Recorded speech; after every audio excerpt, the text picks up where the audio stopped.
Self-reliance is basically counting on yourself, taking responsibility for whatever happens to you, knowing that you have consciously made the decisions that are now affecting you, knowing that what is happening now, today, is the direct result of your activity, what you did yesterday. Now, being self-reliant doesn't mean you can't work with others or trust others. Self-reliance means counting on yourself, trusting yourself, being confident with yourself, being responsible to yourself, trusting your own instincts, trusting the conclusions that you have developed from your study of experiences and philosophies, taking the credit that is due you, learning from the mistakes that you have made, being self-reliant. Gestalt psychologists give an example of being self-reliant. They say that you're responsible for getting caught in the rain. They say that by deciding not to carry an umbrella every day, you have made the decision to endure an occasional drenching. Translation: by not being prepared, you make the choice of getting caught in some of life's unpleasant circumstances.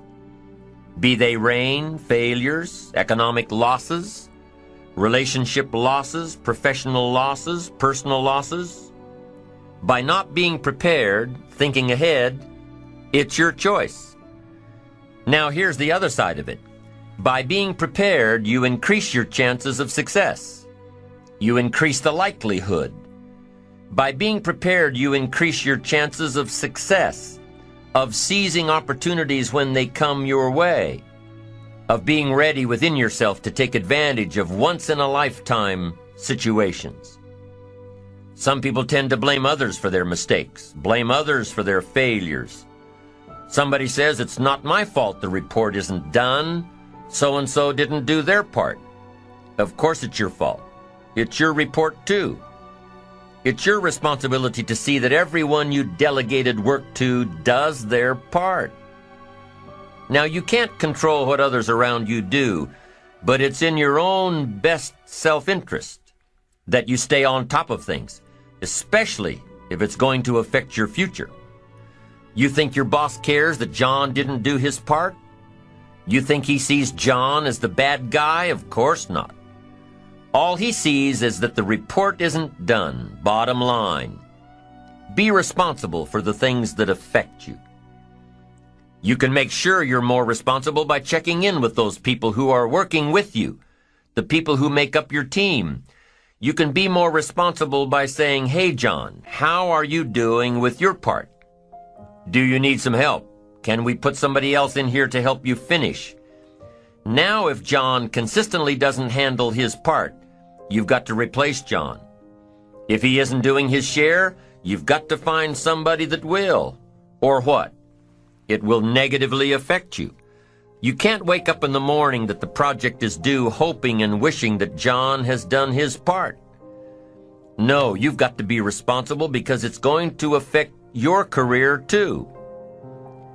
Now, my approach to my better future very early on in my career was to just go through the day with my fingers crossed. And I used to say something like, I sure hope things will change for the better. Then here's what I found out. They're not going to change. Somebody says, well then, how will my life ever change? Answer, when you change.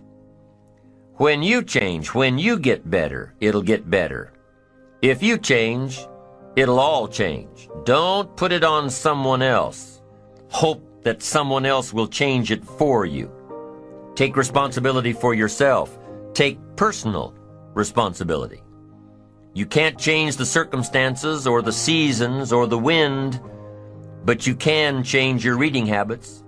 You can change whether or not you go for the skills, burn the midnight oil, turn yourself around, multiply your value by 2, 3, 5, 10.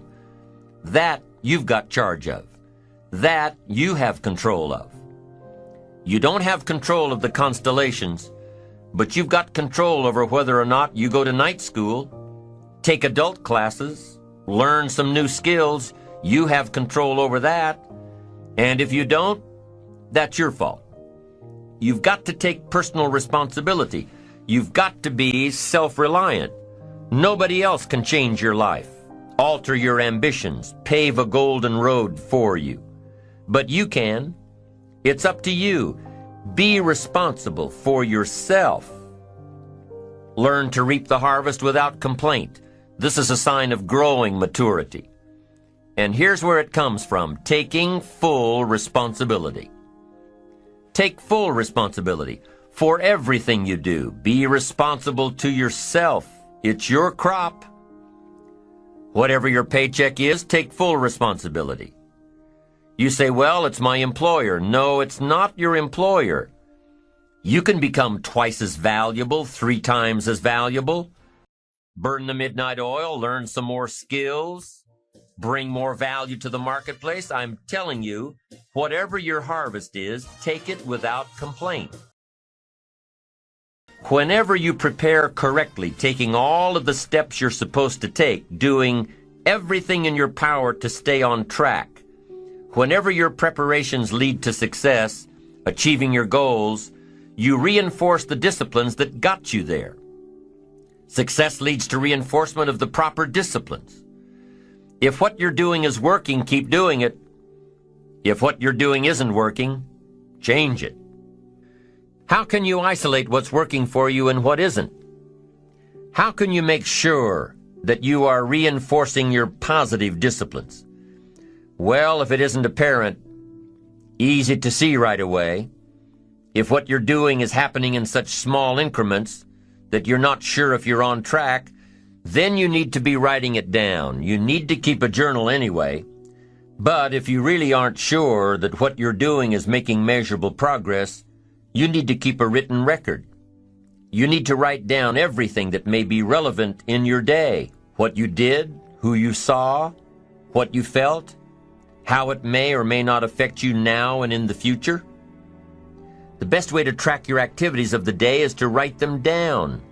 The best way to track your activities of the week is to write them down. The best way to analyze your progress through the year is to have written it down. Why? So you can look back on it. Because by keeping a written record of your life, you will be more accountable. By putting into writing the action steps that you have planned, you will easily see what works and what doesn't. Most people just try to get through the day, never writing anything down, never keeping track of their progress along the way, never really knowing if they are doing all they can to reach their goals, to drive their ambition. But gifted people learn to get from the day.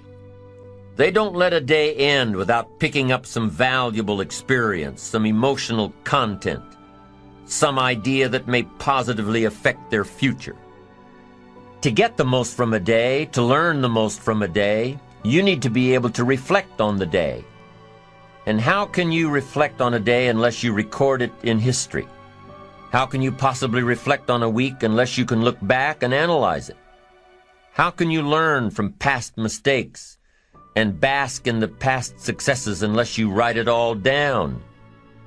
There's something magical in writing out a problem. It's almost as though when you start writing it out, you start figuring out ways to make it work. Perhaps the magic is that when you write it down, you can now be objective. You can start to see objectively where you fit into the picture. You can start to see if you are being responsible, if you are being self-reliant. You are pondering it. You are trying to figure it all out. The fact that it is now on paper actually creates a space between you and the problem. And in this space that you have created, now solutions have room to grow. You see, writing about events that occur helps you to understand exactly what is happening. When we describe life to ourselves only in our minds, our imaginations tend to feed back false information about how things are, distorted information. Sometimes our creativity can create scenarios that really don't exist at all, if we keep the information just in our mind. But by writing it all down, we now can become more factual, more accurate, more realistic, more logical. And then as we reread what we have written, we create a new picture in our mind. And once we see things as they are rather than how we think they are, we can see our way to make them better. It's all part of being responsible. It's all part of seeing things objectively in order to fully understand the steps that we must take to make things better. Let's take a few minutes to talk about the importance of knowing yourself enough to be your best cheerleader. You know, when you thought you were doing what you were supposed to do and were misinformed, the times you thought you had it all laid out and it just didn't work, the times when you burned the midnight oil day after day and it didn't seem to help, it didn't seem to change the end result. These are the times that you have to rely on your own self-encouragement. And there are two ways to use self-encouragement. Number one, take responsibility for the missed opportunity or the misrepresentation. Learn from the fact that even though your client wanted it one way and you presented it the right way, it didn't work. Be prepared for the letdowns that happen every so often. Know that this lost opportunity just sets you up better for the next one. Realize that you can make the necessary alterations next time. Make the changes that will make the difference. Study your mistakes and learn from them. Don't dwell on the mistakes. Acknowledge them. Learn from them. Encourage yourself that you're smarter than your bank account leads you to believe. The second way to use self-encouragement, remind yourself that you're bound to get better. Don't get down on yourself. Don't beat yourself up. It's the next opportunity that matters, not the last one, the next one. Now, the last one matters only in that you must learn from your mistakes. But the next one gives you the opportunity to show that you have learned from your mistakes. You can do it better next time. You just have to practice, practice, practice. Keep trying. Keep trying until what? Until you've got it down. If you figured out what went wrong last time, then you know how to make it right next time. If you figured out what it was in your presentation that didn't work, don't say that next time. If you figured out that the reason you didn't close the deal this time was because you didn't have all the facts and figures in place, have all the facts and figures in place next time. Don't beat yourself for messing up. Pat yourself on the back for figuring it out. You need to encourage yourself. You need to pump yourself up. You need to be your own cheerleader. Why? Because you can't wait and hope that someone else will come along and cheer you up, make you feel better, tell you that you'll do better next time. You have to rely on yourself. You have to have faith in yourself and your ability to figure out what works and what doesn't, what's right and what's wrong. You have to have the inner belief that everything you're doing for a positive outcome in the future. You have to encourage yourself with future successes. Number one way to use self-encouragement, take responsibility for missed opportunities and study your mistakes. Number two, don't get down on yourself. Encourage yourself with your future.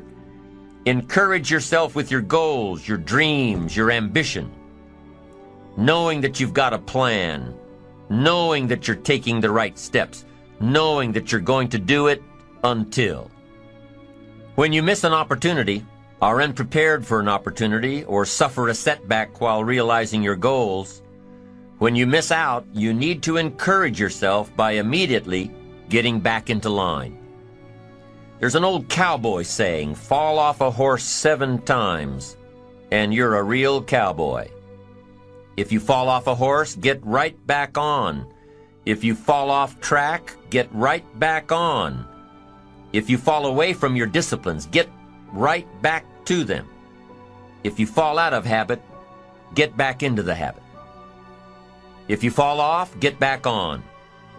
If you fall off the horse of habits or disciplines or progress. If you fall off the horse, get back on. It may be hard, it may be a bit frightening, but get back on. Keep your ambition alive and active and well. We must all suffer one of two pains, the pain of discipline or the pain of regret. If you don't spend an ounce of discipline, you'll most likely suffer tons of regret. Discipline weighs ounces. Regret weighs tons. It's much easier to be disciplined and have the money than to try to rationalize why you don't. I'm telling you, better a few disciplines than a lack of dignity. Don't wish for less problems, wish for more skills. Don't wish for less challenge, wish for more wisdom. Don't wish for it to change out there. Develop yourself to the point that you can truly and totally rely on yourself.